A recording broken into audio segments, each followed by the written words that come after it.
Eh bien, bonjour mes amis. Si vous avez cliqué sur cette vidéo, vous vous demandez sûrement qu'est-ce que c'est exactement les 9 aliments et comment ça a rapport avec Code Lyoko.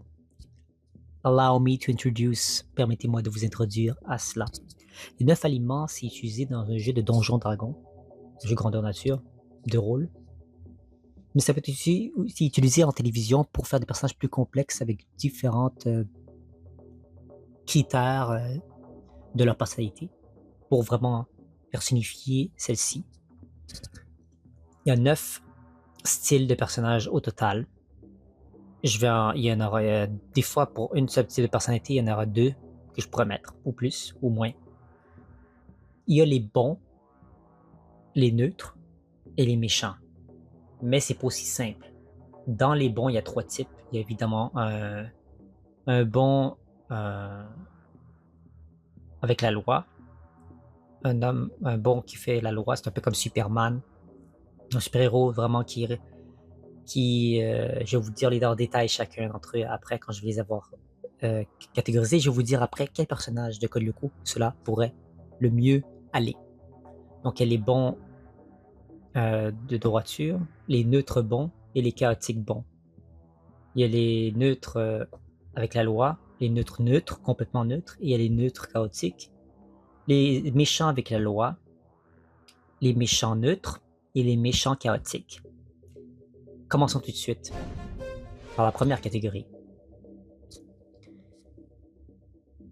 Le bon avec la loi. Qu'est-ce que ça correspond? C'est un personnage qui a des principes bons, qui va toujours respecter la loi, peu importe la situation, pour faire du bien. Le final, c'est vraiment que tout le monde s'en sort gagnant. C'est vraiment l'ange par excellence. Et ça fera de très bons avocats de la défense, ce genre de personnes-là, parce que c'est pas juste des personnages de télé, ça peut être vraiment des vraies personnes que tu connais dans ton quotidien qui peuvent se rejoindre dans ces catégories-là. Donc, si vous en connaissez certains, ça pourrait vous permettre de peut-être vous lier d'amitié avec certains, ou reparler avec eux ou avec elles, ou éviter certains autres, notamment dans la catégorie des méchants, et éviter d'avoir des relations toxiques et manipulatrices. Donc, Lawful Good, un bon de droiture, quel personnage se reflèterait le mieux? Le pylône peut supporter 1 million de volts dès que la charge sera emmagasinée. Xana pourra tout faire sauter. Un attentat à l'énergie nucléaire, là ça nous dépasse, on peut pas agir tout seul. Quoi? Comment ça?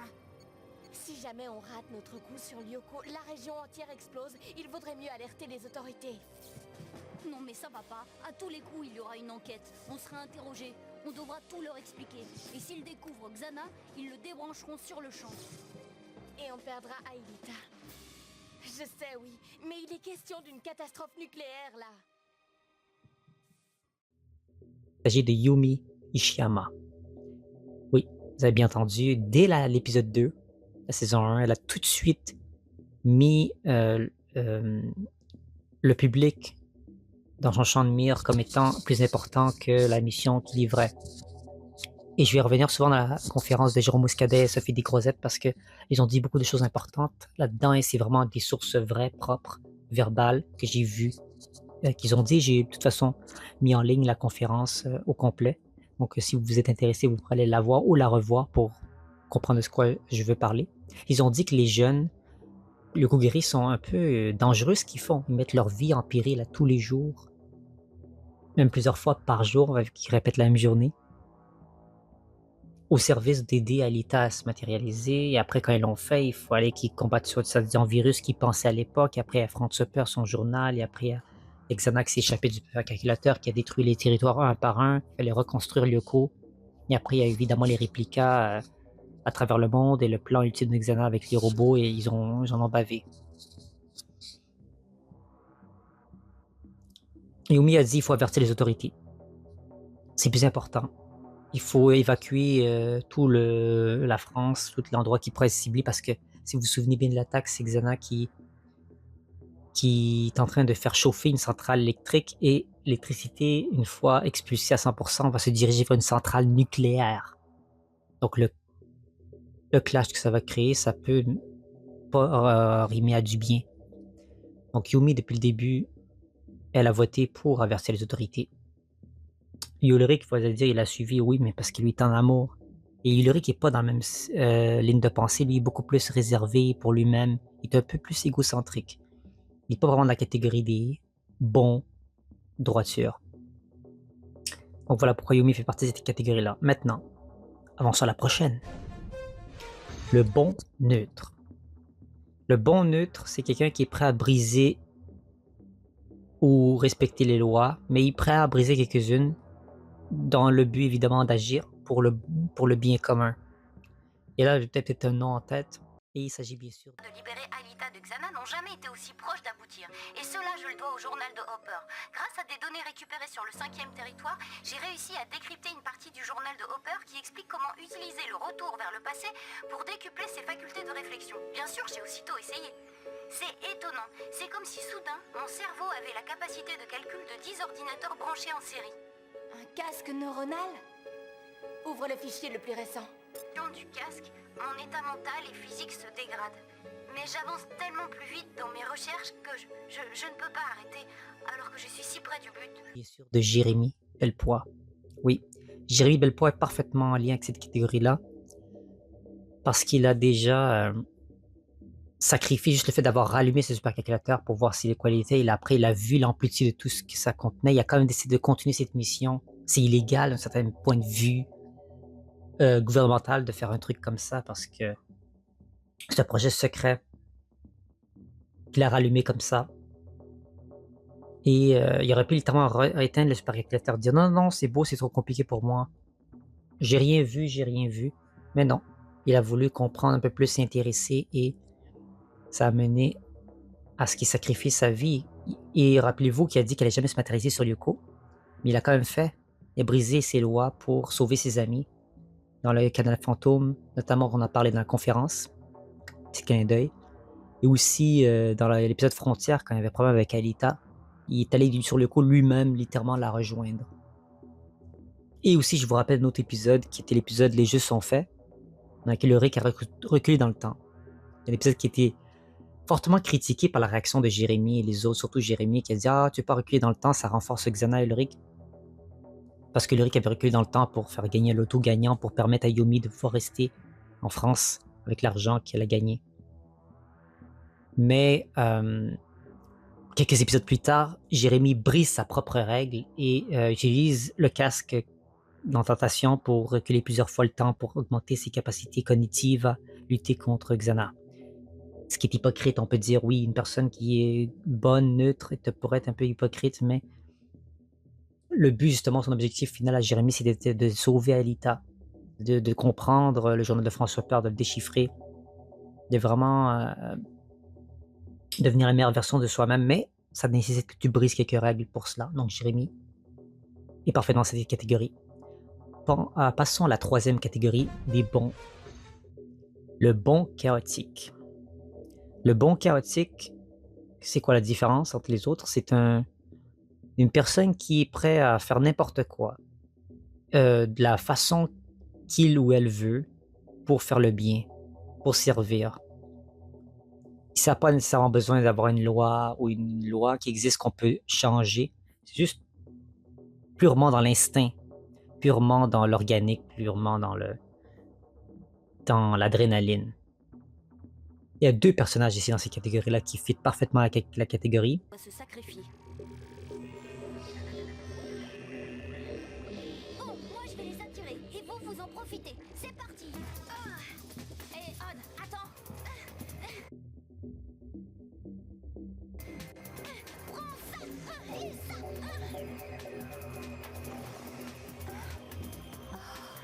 Quel malade! Allez, viens. Tiens, prends ça et... Odd, entre le venin et les lasers, t'as déjà perdu 70 points de vie. Et les autres? Tiens, sale bête!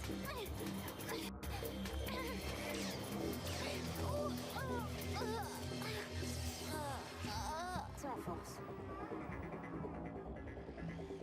T'as pas une autre idée? Non. Tu crois que ça va marcher? Non. Super sprint! C'est Odd de la Robia et Ulrich Stern.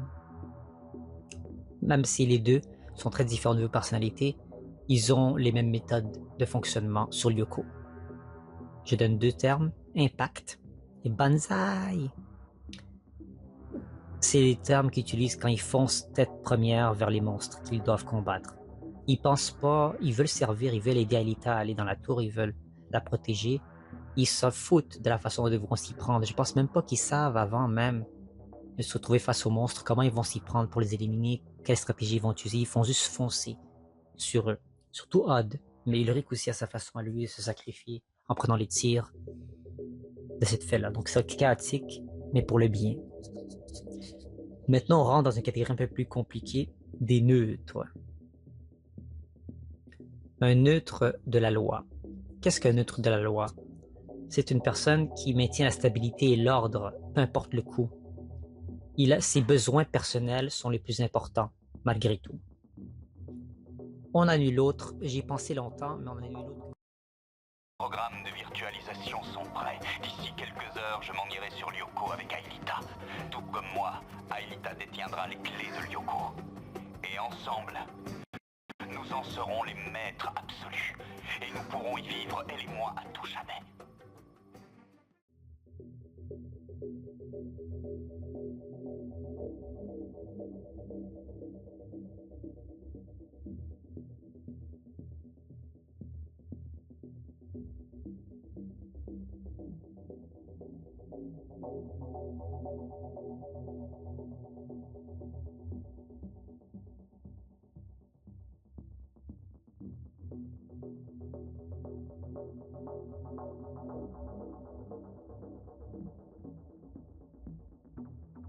Comme Lyoko, dans lequel tout est en symbiose, dans lequel on peut contrer un peu le monde réel.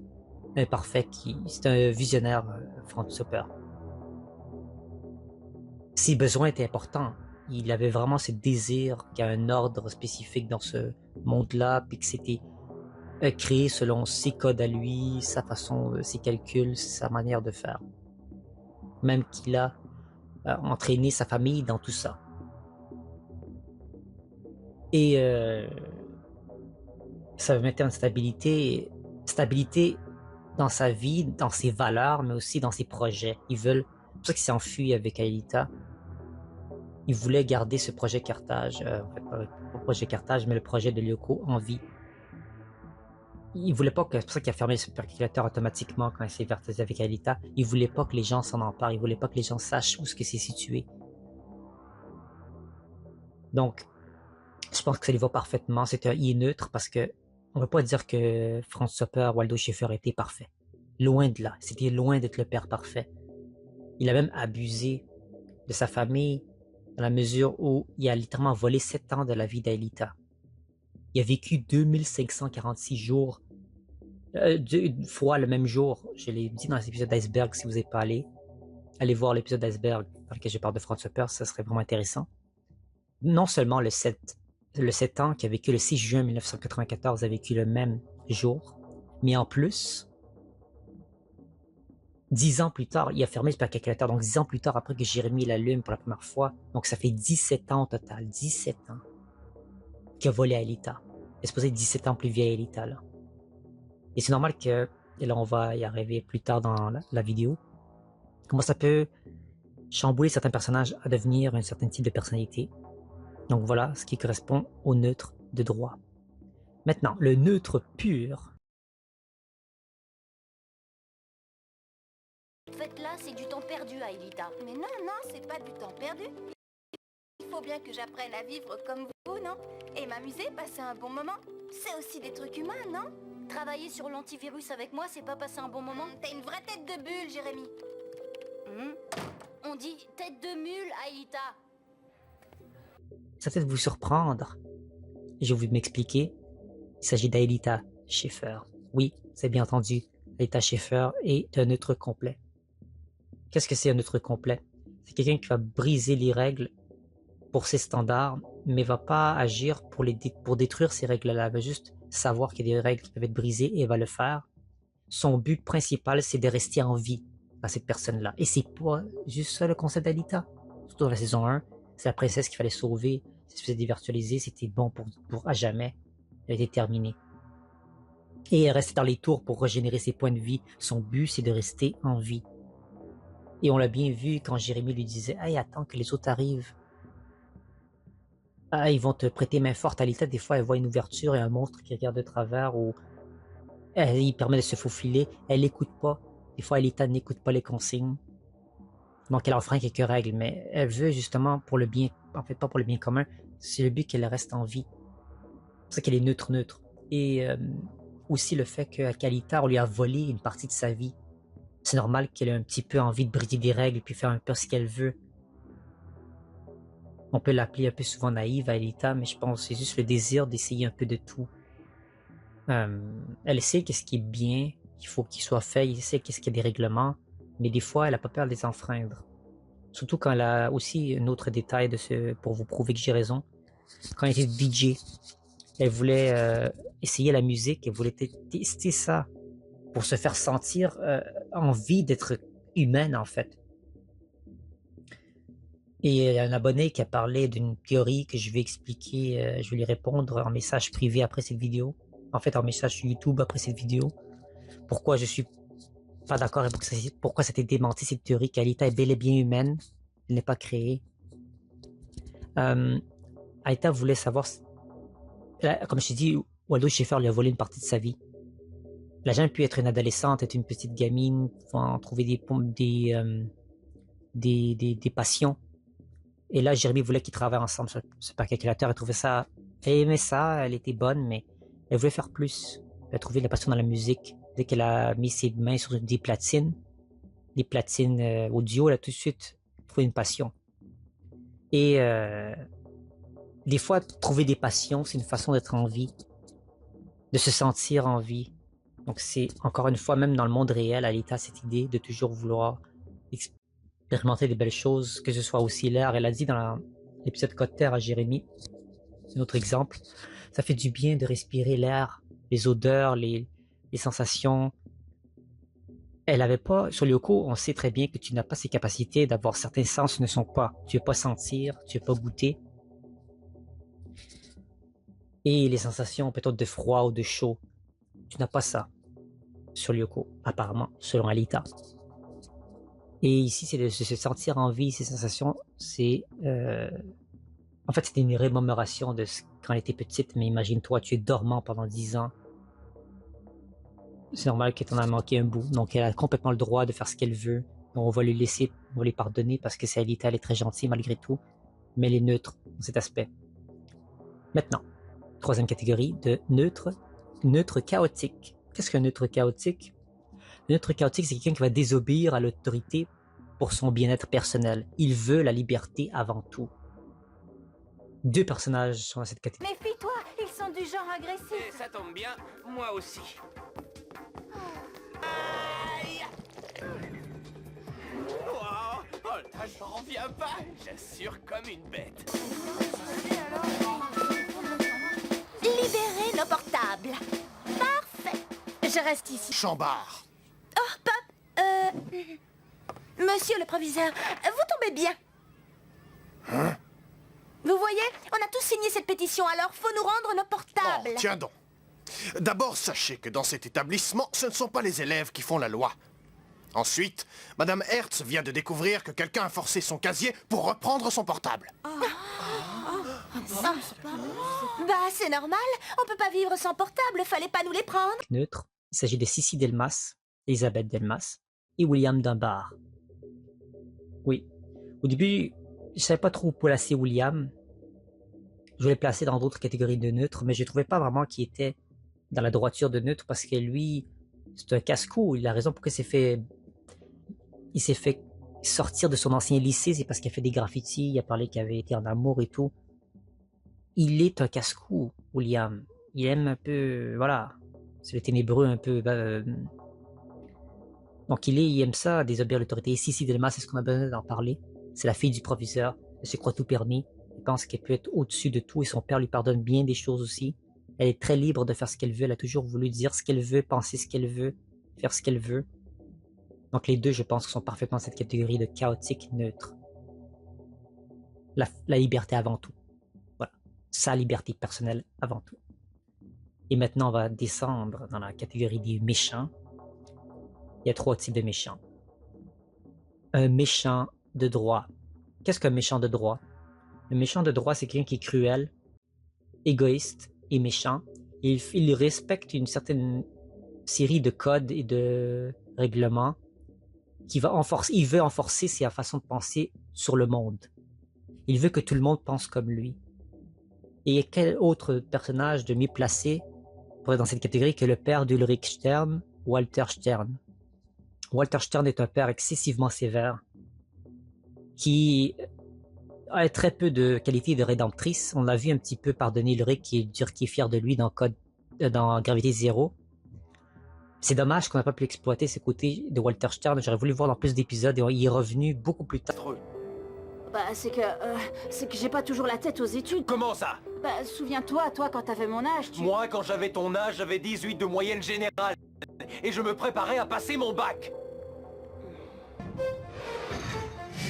Ce sont tes fréquentations qui m'inquiètent le plus, Ulrich. Je trouve leur influence néfaste pour tes études. Oh, arrête, qu'est-ce que t'en sais? Tu connais pas mes amis. Et d'ailleurs, tu me connais pas non plus. On s'est pas parlé depuis plus d'1 an. Oui, mais Guillaume n'empêche que Ulrich moi, a je dit sais que ce tu qui les est bon connais pas, pour toi. papa. Ah ouais, c'est quoi, je t'écoute? Il y a vraiment Tes ce études, côté de voilà penser ce qui est que tout le important. Et monde n'oublie pas que c'est moi qui doit l'ai s'asservir fait. selon Et que ses tu commences croyances. à Si me tu penses revenir pas très comme lui. cher.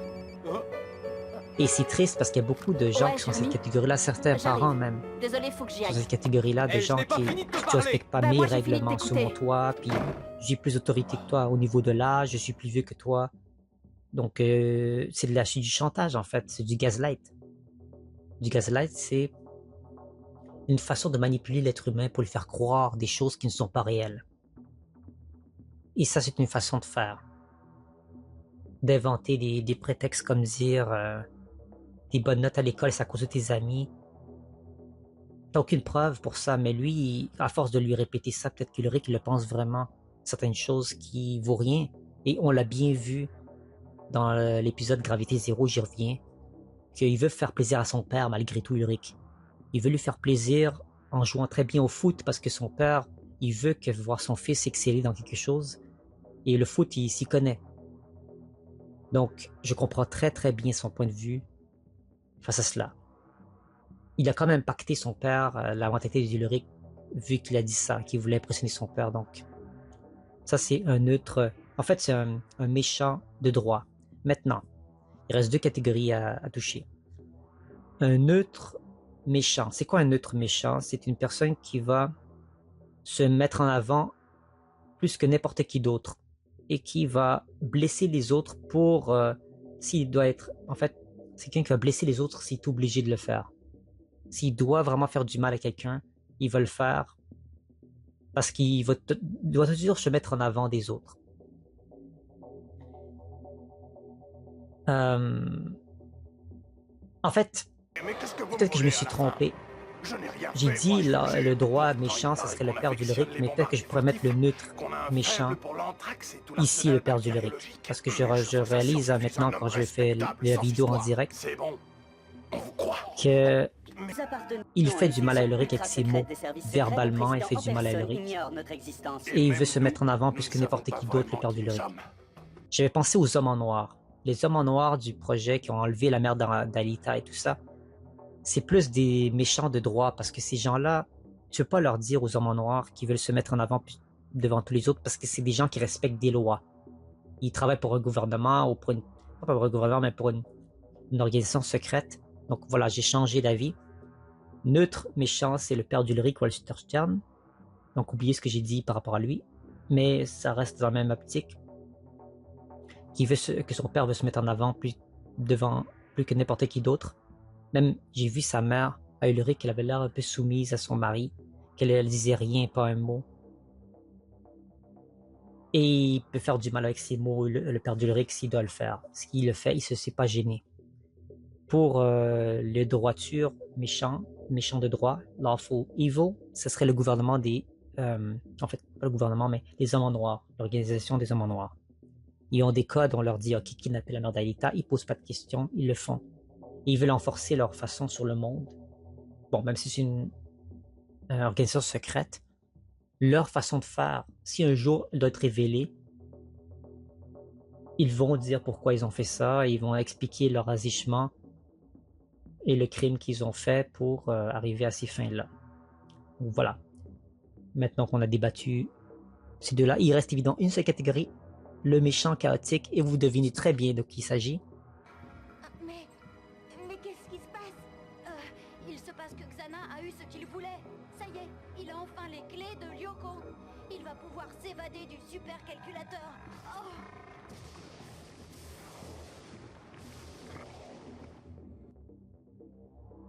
J'ai pas besoin de vous le présenter, les plus perspicaces d'entre vous savez de qui je parle, Xana. C'est quoi un chaotique méchant? Ben, c'est quelqu'un qui trouve du plaisir dans la souffrance des autres. Il va trouver le moyen de détruire les choses juste pour les détruire. En fait, il adore le chaos. C'est le principe du Joker aussi. De régner dans le chaos. Chaos. Donc, Xana, c'est la définition parfaite de ça. C'est un programme multi-agent. Ça n'a pas d'empathie. Ça n'a pas la connaissance du bien ou du mal. Dans sa tête, il fait les choses, en fait, pour le plaisir. Ben, en fait, on le voit combien de fois Xana fait me faire souffrir les gens en possédant des autres êtres humains, en les étranglant, en les faisant, en les électrocutant et tout autre truc. Il prend plaisir à ces souffrances-là, Xana.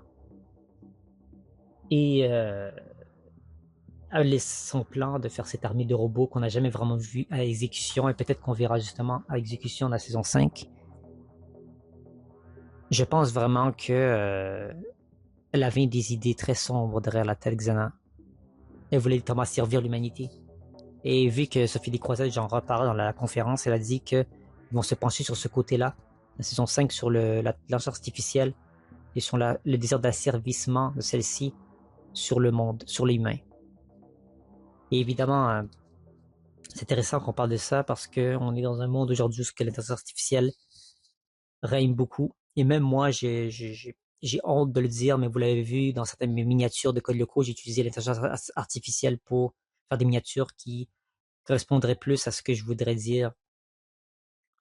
Donc j'utilise très peu, mais des fois, vu que je fais des vidéos quotidiennes, je me dois des fois à certaines miniatures d'utiliser des trucs comme ça, surtout des vidéos d'iceberg, parce que surtout c'est des choses que je peux pas vraiment mettre à l'écran, parce que c'est des pensées, c'est des théories.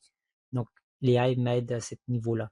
Mais j'essaie d'éviter et j'encourage, quand ils ont dit Sophie Descroisettes et Jérôme Muscadet qui encouragent la liberté créative, liberté d'idées et de dessin et de croquis, tout ça, je les comprends tout à fait. Donc voilà, sur les 9 aliments des personnages de Code Lyoko, j'espère que vous avez apprécié. Je suis le premier youtubeur à faire une vidéo sur ça en détail parce que j'ai vu des chartes, des graphiques sur internet, mais c'était jamais vraiment quelque chose de sérieux.